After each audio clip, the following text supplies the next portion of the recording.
Chris, your time as an international cricketer has come to an end. Just wonder, firstly, as you were writing that post that you put on social media yesterday, were you at peace with that?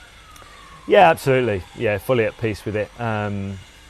It's kind of, I suppose, it was a bit overwhelming whilst going through the process of getting it all together and trying to, get it over the line, so to speak. But I think the timing's right, and just feel really content with the decision. I suppose it's been very fortunate to have the career that I've had, especially in England colours, and as I said, the time just felt right to call it a day, and as I said, at peace with the whole thing, really.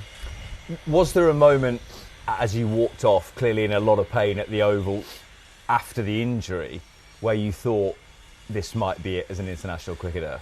Absolutely. When my shoulder was in the wrong place, and you're walking off at that moment, obviously immediately you're thinking about the game and thinking you're not going to play any more further part, and then obviously once things calm down a little bit and you get the shoulder back in place, I suppose you start to then reflect and think, actually this could potentially be my last sort of act in an England shirt. That whole week was a bit of a whirlwind, and emotionally it was up and down. Obviously with the game still going on and still having to obviously play that final part in it. But yeah, definitely there was a part of me that thought then that this could be the last sort of act in an England shirt. It sounded quite blunt when Rob Key spoke about you last week and said we don't see him in our plans. Presumably you had that conversation with him already. Yeah, we had. Yeah, we'd spoken.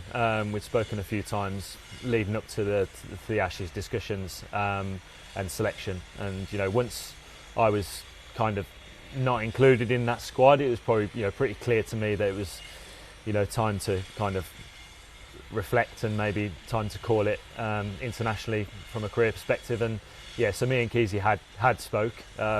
Whether Keezy in that sort of presser kind of said it how he wanted to say it, I don't know, but we'd spoken and we were clear on it, so there was no issues from my side. Did you still feel you had more to give, particularly in Test match cricket, and that you could have played maybe another home summer? Yeah, I mean, absolutely. I feel the body's been good. I mean, I played all 5 Test matches, one of the only bowlers to have done that this summer. So from a body perspective, I felt great. Obviously the freak accident that happened at the Oval with the shoulder, kind of changes that a little bit. Obviously I've got to get this right and rehab it well. But I think before that, the body was feeling great and actually got better as the series went on. So physically felt great, and I felt like I potentially could have continued, but then obviously this happened and it just did change things a little bit. Shoulder aside, were you also in a place where you felt, had you have been picked for the Ashes, this is a very hypothetical discussion, but you could have gone out there and had an impact? Because there has been a lot of focus on pace, but there are bowlers who have success in Australia not at top 80s. Yeah, definitely. I still feel like I would have been good enough and had the ability to go out there with the experience as well to be able to go and do a job for the team. But I understand the route that the team are wanting to take. Obviously, we haven't won in Australia for a long time, so it feels like we've got to do something a little bit different, and I'm fully behind that. But yeah, I still believe with my experience and I could have still done a job for the team, whether that be in the starting 11 for every Test match. I'm not sure that would have been the case, but to be a part of the squad and obviously still give my sort of, I suppose, experience and pass that down and help the other bowlers and bowl and attack, I still feel I'd have been able to do that. But as I said, with the shoulder, it kind of, things were forced with that, and it was never really going to be fit for the start of the series, so it made sense. Yeah, just to clarify on what you said there about being fit for the start of the series, there might have been a scenario where you would have felt okay 4th, 5th Test maybe, but with no bowling under your legs, and you like to have miles in the legs when you play Test matches. Yeah, absolutely. There was a chance I could have been fit for once we got into December, but obviously the series would have been well and truly underway. You're into the 3rd, 4th Test match by that point. As you said, you need cricket under your belt, and I'm generally better with cricket under my belt, and so that call wasn't surprising, and to be fair, I totally agree with that decision as well. Let's reflect then. 62 Test matches, 192 wickets, 1 Test century at Lords, an Ashes player of the series, 154 white ball games, 204 wickets and 2 World Cups. Kid from Aston Manor did all right. Yeah, exactly that. It's quite surreal listening to those numbers. Really, I never thought it was going to be possible. As I said in my statement, I was just a kid with a dream, and fortunate to live out those dreams. Really, I also said no regrets, and I mean that from the bottom of my heart. Literally, no regrets. There's been highs, there's been lows, but the lows make sure that when you do get success and you get those rewards eventually, that it means a hell of a lot more. And as you said, to have won 2 World Cups, been a part of many Ashes series, 1 Ashes series win, I could never have dreamt of anything more. When was the moment then, as a young player, that you thought, I am actually quite good here and I've maybe got a future in it?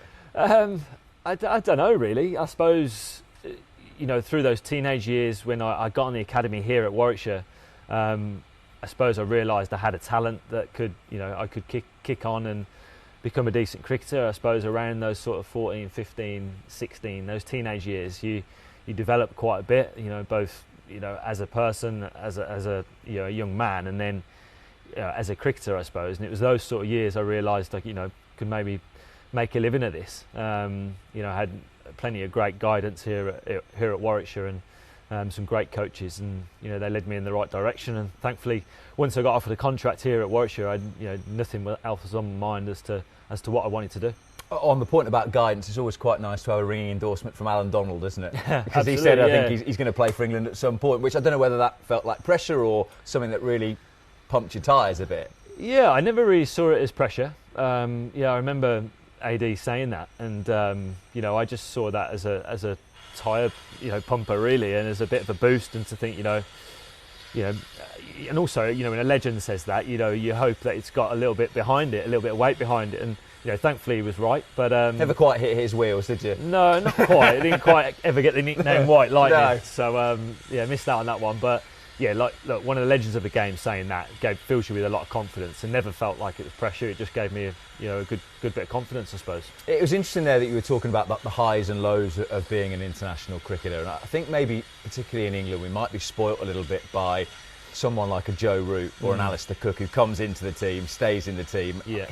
Obviously they've both had tough times, but they've always been there, whereas for you it's not been that linear path of just a steadying climb. Yeah, and I think in a weird way that kind of moulds you as a person and moulds your character. I think it certainly helped me, the fact that I've had those setbacks and was on the fringe for a fair few years, and then had to wait for my opportunity. I was obviously sat behind 2 greats of the game for a long time, behind Jimmy and Broady, but also at the same time was really lucky to be able to learn from them, watch them go about their business. So there's both sides of the coin, I suppose.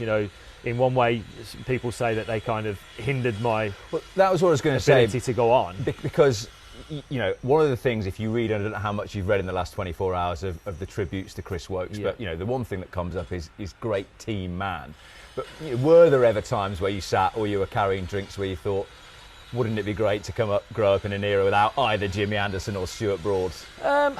I don't think it ever. I genuinely don't think that ever really crossed my mind, because, as I said, I think as my career's gone on, I realised that actually I've learnt so much from both of them, and it gave me the ability actually sometimes to kind of dip into international cricket and then come out and kind of reset, think about what I needed to improve on. And there was clearly times where you have to keep improving in international cricket, otherwise you get found out. And it gave me the chance to do that.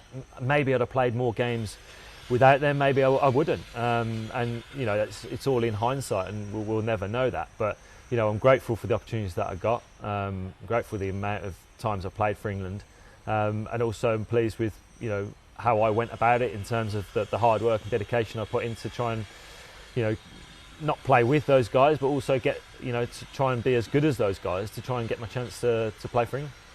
The one point as well about the development, and you touched on it there, of learning. It was a great thing that you might have got from Jimmy Anderson. I remember doing an interview with him, and he must have been about 39, and he said, I've got to go away to Lancashire, I'm going to improve on that. And you think, how can you possibly improve? But that is this thing that I guess drives you and drives guys like him and Broady. Absolutely. As I said there, in international cricket you can't stand still. I look at the best in the game. You've mentioned those 2 names there, but Joe Root, Ben Stokes, they're always tinkering with their game to get better. And you think when you look at Joe, who's at the peak of his powers, how can this guy get better? But he's always looking at ways to improve. And I think I've tried to take that into my own game. Once you do stand still, you get found out, and there's a younger, stronger, fitter version trying to knock the door down to take your place. And the longevity to play for long periods of time is the biggest testament, I think, to a player to keep improving, and especially at the highest level, because you get found out when you're coming up against the same opposition. Analytics, and data, people can easily look at your strengths and weaknesses more than ever now, and you have to keep getting better. I've heard you say a couple of times, though, with your England and career, and particularly maybe Tests, that you felt like you were making your debut over and over again. Yeah. Was that because there was usually only one spot, particularly at home, that it was like, well, I've got to go out and take 8 or 9 wickets in a Test match, otherwise I might get dropped? Absolutely, yeah. That's the way it felt. And in a weird way, that's the way it should be, because to play for England, you've got to be at your best. You've got to make sure you're performing every time you step out onto that pitch. And as you say, with Jimmy and Brody, generally there was only one sort of other seamers spot available, so I was always kind of fighting for that other spot. And there's some hell of good bowlers around the team and around county cricket, so it did feel like I was always, when I got that opportunity, it was always kind of another debut. But it also, as I just said, it forced you to try and improve and make sure you would get better. Sometimes the pressure got a little bit too much and maybe put too much pressure on myself. How did that perform. manifest? Do you think you tried almost too Yeah, hard? just You trying try too and bowl hard. a magic ball all Trying the time? to constantly, bowl that magic ball and leaking runs here and there. And also, the more Test matches you play, the more experienced you become, and you realise what's required. And I suppose it wasn't until that sort of 2016 period where I got a run in the team, and that year I did have my best year. So it just shows, the more you play, often the better you get. Let's throw it forward to the best of the times then, 2019 in the World Cup. We'll maybe get to the final in just a moment, but I want to talk about the semi-final here on your home ground against Australia, because even at the semi-final stage, because England had never won a 50-over World Cup before, as a supporter you maybe thought, oh well, the Aussies will just do what the Aussies do, but you absolutely blitzed them that day, and you led the way. Yeah, that was an amazing game. Almost one of my favourite games I've ever been a part of. Across a long career, that's certainly in my top 2 or 3 games I've ever played. To be at home, as you said, a World Cup semi-final in front of my home fans, lots of friends and family in the ground. To go and produce what we did, as you said, we ran right on the Aussies that day, and it just felt like it was meant to be. To pick up the wicket of David Warner early, again, one of my favourite wickets I've ever taken. He sort of grunts, doesn't he, as if he can't quite believe you've got that much bounce. Yeah, that's it. Yeah, it was an amazing wicket, and just an amazing feeling to do that on my home patch. A Birmingham lad, and to do that in front of the Edgbaston crowd was one of my favourite days in an England shirt for sure. As for the final at Lords, and I've heard you speaking at Lords about the Test century and saying, I wish I'd have took it in a little bit more. Were you able to take in parts of the aftermath of winning the final on home soil? I think so, to a certain extent, but I think you always, when you have such a euphoric moment like that, it is hard to fully take it in. The moment or the occasion sometimes can just pass you by, and you don't really fully embrace what's happening. And I think the World Cup to a certain extent was that, and the same with the Test 100 at Lords. But it's times like now when you kind of retire, or time goes by, and you can be able to reflect on those moments that are so special. You never feel that adrenaline rush ever again. And I suppose from a retirement point of view, that's what you'll miss the most. But I said earlier, the lows and the tough times, are worthwhile when you get those euphoric moments of winning World Cups, and sharing that with your teammates is just something you'll never forget. Just one question, actually. I don't think I've ever heard you speak about it, but of that World Cup final. How close did you come to bowling the Super Over? Or not? Well, hopefully not at all. Right at the back of the toilet. The relief when Morgs tapped Joff on the shoulder to say, you're bowling it. I think the relief just kind of just exited my body. You'd have seen it in my face. But no, I don't think I was that close. Obviously had Joff not been fit or whatever it was, and I'm sure I'd have been close to being probably the next most senior guy in the team, a senior bowler in the team. But a fair bit of relief, I'll say. A great thing about that as well is that you've been part of 2015, and a decent chunk of that group came full circle from that previous World Cup being a bit of a mess, and Morgs getting hold of it, and then it became this amazing thing in 2019, which, again, when you reflect on winning the trophy, part of it must be the journey. Absolutely. The journey was the big thing for all of us, I think. You look back at that sort of journey that we were on. 2015 was pretty disastrous for us, really. There needed to be a lot of change, and then 2016 onwards, for those 3 or 4 years, there was a lot of change, obviously. A lot of new players coming into the team, a lot of young blood, and then the majority of that team then stuck together all the way through to that 2019 World Cup, and it felt like a journey which we were on as a group. There was probably 20 players roughly that went on that journey, and to finish it off with a World Cup win at Lords, it just felt like it was right. But amazing to be a part of that group who went on that journey, and that sort of team and that group, it feels like it's a band of brothers now for life, which is amazing, really, to have won a World Cup on home soil. And as an England team, I grew up watching us lose most of the time, and throughout that period we won a hell of a lot of cricket. We won a lot of series, we beat everyone all around the world, got to #1 in the world, and it was a special journey to be a part of. And one of the things as well is that you were, I think, one of only 4 players who then won the World T20 a few years later, and that can often be a difficult thing in sport, isn't it, that a group gets to the top of a mountain and can quite quickly fall down it. So to get another white ball trophy 3 years later must have been huge. Yeah, I think that was important, that team kicked on and won another. We probably let one slip in Dubai and Abu Dhabi, the World Cup in 21, I think it was.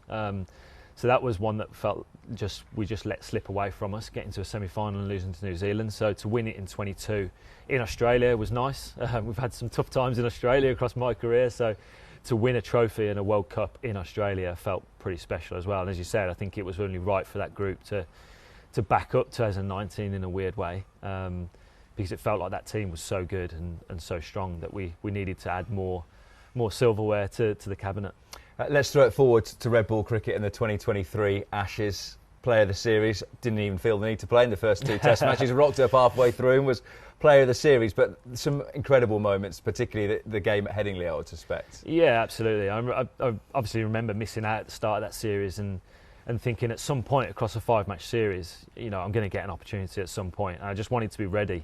And I remember Baz and Stokesy coming up to me the day before or a couple of days before at Headingley and saying, "Are you ready?" And I vaguely remember my reply being, "If you need me, I'm ready." And the rest is history, really. I could never have expected or anticipated what was to happen across those next few weeks, but just got on a bit of a roll, found good rhythm. Obviously, the win at Headingley was fantastic. Hitting the winning runs with Woody out in the middle with me, jumping like a crazy kid. Our memories that will stick with me forever. Being a part of that was amazing, and obviously, I suppose the only sour taste of that series that we didn't get the win at Old Trafford, and the rain played its part. But to be a part of that, and as you say, to be player of the series, that final day at the Oval when we rolled the Aussies in that final session was up there with the best atmospheres I've played in an England shirt. So pretty cool to be a part of that. Yeah, it's one of those great things of sport that you can't control, isn't it? That you must have sat looking out the window, watching the rain at Manchester, probably not for the first time, but thinking, God, just give us an hour. Yeah. Give us an hour here. Yeah, I don't think I've ever been a part of a dressing room that was so flat. After that, it felt like a real sort of just a chance that just slipped away from us. It was an opportunity which we were a real good chance of winning that test match against Australia, who were clearly on the ropes at this point.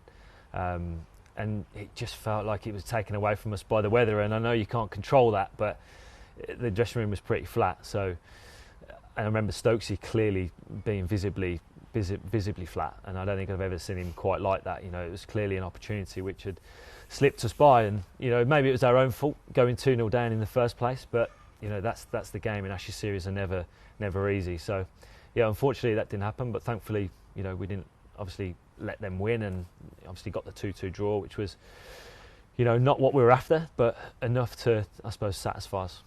Just to touch on then the time after 2023 and the time after Broad and Anderson, and you've spoken obviously quite rightly about how great it was to bowl alongside them, but did you enjoy a little spell where you were the leader of the attack and went and picked the new ball and bits and bobs like that? Yeah, I think I embraced that, and in a way I felt like I'd earned it. Obviously I spent a lot of years with Broadie and Stu, so Broadie and Jimmy, under their guidance and under their wing, and learning from them and playing with them, and felt like we had a great rapport as a unit. We bowled well together, but then to have that opportunity and being given that opportunity by Brendan and Stokesy to lead the attack and try and share some the wealth of knowledge and pass that down to the younger guys coming in.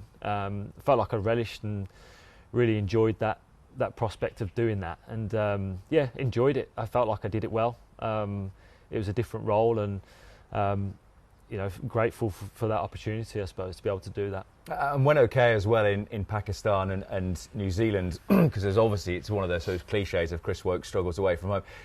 Obviously the numbers aren't quite as good as they were at home, but did it ever irk you that there was never much of a look into circumstance and the fact that you're a new ball bowler who very rarely took the new ball with a Kookaburra ball? Yeah, I suppose sometimes, but at the same time the numbers don't lie. At the end of the day, at international cricket, you've got to be performing at your best and constantly, doing well to keep your place. And the sample size of playing in India and Australia on flat wickets and some away tests in Bangladesh and things like that, you kind of record's never going to be as good as what it is at home. I did bowl some of the tough overs, but at the same time, that's just the way it goes. I've no regrets. I'm glad for the opportunity, and then I think once Baz came in, and there was a bit of sort of talk around my away form and stuff. What was clear with Baz, he was like, "Oh, look, I want you to lead the attack, regardless of these talk of numbers." He said, "Oh, I'm giving you the new ball," along with Stokesy, who said the same, and was like, "Committing to you doing this away from home for us. It might not be every Test match, but we're going to take you, and we feel you're good enough to be able to, put those numbers aside and focus on what we need you to do." And I actually had some really good results, as you said, in Pakistan and in New Zealand. So grateful for that opportunity as well. And so to the end, and that last image of Chris Woakes as an international cricketer walking down the steps at the Oval with a sling. Again, over the last 24 hours, people were saying, well, that's maybe the defining image of Chris Woakes, because he was the ultimate team man and he would do everything. And for someone like Stuart Broad, who just glory in those magic moments seemed to follow him, taking a wicket with his last ball was very Stuart Broad, and this was very Chris Woakes. Yeah, I've been overwhelmed by the response from yesterday's announcement. It's quite surreal seeing people say so many nice things about you, but the act at the Oval, going out to bat in the sling was never really a matter of if I was going to do it. It was just a matter of how I was going to have to go out there and bat. And I don't think anyone in that team or in that dressing room would have done anything different. You feel like when you're in that position and Test cricket and being a part of that bond of the England team and what you're doing it for, it's something bigger than yourself. Because you wanted to bat in the first innings, right? Well, I went up to Baz and just said, look, is there a way I can find a way to bat? And he just he cancelled the idea straight away. He was like, rest up, boss. We might need you at the end. When we were trying to hit the winning runs. And I think it's just a matter of the fact that you are doing something for bigger than yourself. As I say, you're doing it for your fans, you're doing it for the supporters, you're doing it for your teammates, you're doing it for the country, your friends, family. And I've never been able to live with myself if I'd have said, no, I'm not going to be able to go and bat. It just wouldn't have sat right with me. So it felt the right thing to do, and I'm sure everyone would have done the same. That is amazing, though, that you said, I'd never have been able to live with myself, even though I think that everyone watching would have totally understood if you'd have thought, this is madness. I mean, I'm intrigued to know what the plan was had you have had to face a ball. Well, the plan was to bat one-handed the wrong way round, so I'd have batted left-handed, which was slightly terrifying. I'm not going to lie. You had some extremely quick bowlers and some guys that were on some serious form at the time. Mohammad Siraj was bowling extremely well, and having to face them the right way round with two hands is scary enough. So it would have been. I'm sure it wouldn't have been pretty to watch, but at the same time, it's what you do for the shirt. It's what you do for the badge, and thankfully I didn't have to face a ball because, as I said, it could have got messy. But it's just what we do, I suppose. You step over the line in professional sport, you put your body on the line, and that was all that we were thinking, really.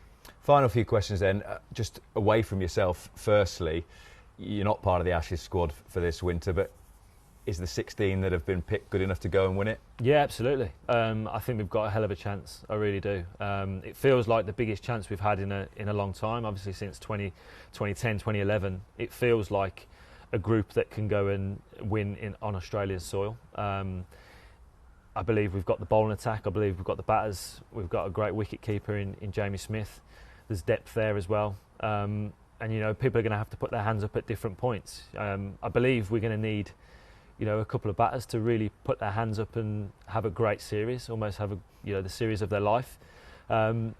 Someone's due 100 in Australia, aren't they? Well, yeah, and I'm sure that will happen. I've no doubt that will happen. And I just think, we've got a great opportunity. I really do. It's not going to be easy. Of course it's not. But at the same time, I believe this team has kind of been on a journey.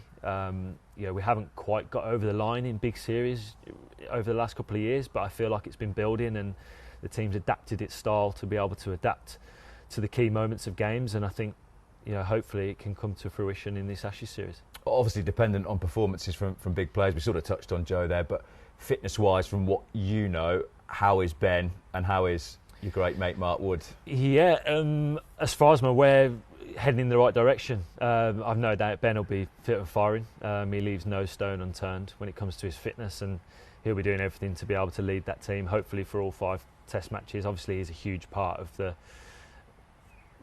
whole wheel. Really, he's a huge cog in it, and it's important that he's out on that field leading us.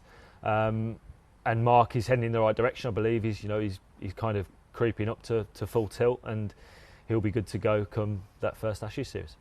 Just wanted to finish then with, people always ask, well, how would you like to be remembered as a cricketer, international cricketer, to read a message, which I'm sure you've seen anyway. But it says, usually I think messaging privately is best, but for this, I think everyone who reads it deserves to know what a brilliant bloke and player you were to play alongside. Nearly all of my greatest cricketing moments have had you in it in some way, shape or form. You'll be a huge miss for the team and for me personally. You did England proud.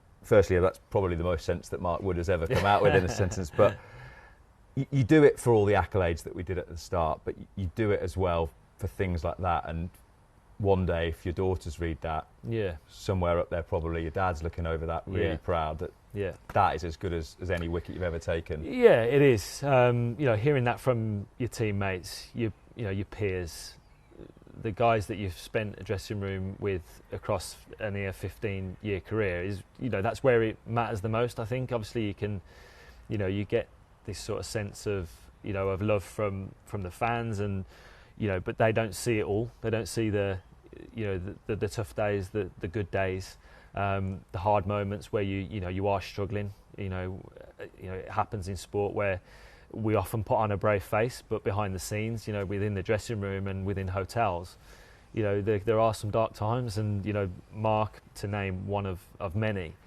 has seen it all. And I suppose to hear that from him is, it's lovely. It really is, because it's your teammates who matter the most, along with your family who see the tough times. We all see the great sort of memories of winning World Cups and winning Ashes series and taking 5 for scoring hundreds, but the days where you go none for 100 and you're really beating yourself up about it, they're the guys that pick you up. And to hear that, it does mean the world. It's been great to watch you. Thank you. Cheers, mate.